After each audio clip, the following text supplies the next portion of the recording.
Friends, అందరికీ నా ఆత్మ ప్రణామాలు తెలియజేసుకుంటూ ఈరోజు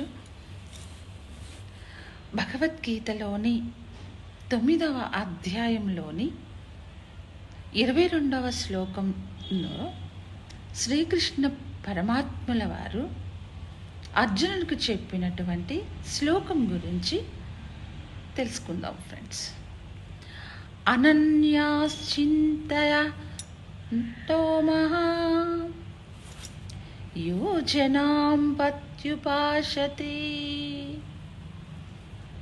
తేషాం నిత్యాభియుక్తానాం యోగక్షేమం వహామ్యహం.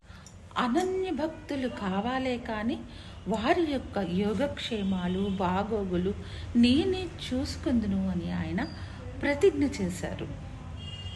అంటే ఈ శ్లోకము ద్వారా ఎవరైతే నిరంతరము భగవద్చింతన చేస్తారో, అంటే నిరంతరము పూజ జప ధ్యానాదులు చేస్తూ నిరంతరము అందరిలో అంతటా భగవంతుడే ఉన్నాడు అని, అన్ని జీవులలో కూడా ఆయనే ఉన్నాడు అని నిరంతరము చింతన చేస్తారు.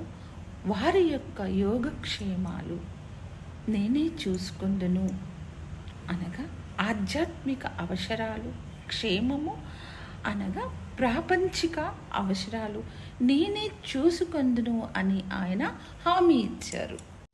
కాబట్టి మనం నిరంతరం దైవ చింతన చేయటం వలన మనకి లోక వ్యవహారం ఎలా అనే భయం మనకి అవసరం లేదు. ఫ్రెండ్స్, మీకు ఒక చిన్న ఎగ్జాంపుల్ చెప్తాను. క్యాట్ తన బేబీని తన స్టమక్ ఇలా హక్ చేసుకుంటుంది. హక్ చేసుకొని అది అటు ఇటు జంప్ చేస్తూ ఉంటుంది. అలా మనం నిరంతర భగవన్ నామస్మరణ చేస్తూ ఉంటే మనం కూడా ఆ భగవంతునికి దగ్గర ఉంటాము.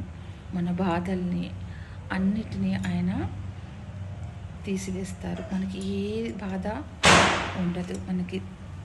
అలా మనం అందరం కూడా భగవాన్ చెప్పినట్లుగా మనం ఉంటాము. ఫ్రెండ్స్, అందరూ సంతోషంగా ఉండాలి. సర్వే జనా సుఖినో భవంతు. Thank you.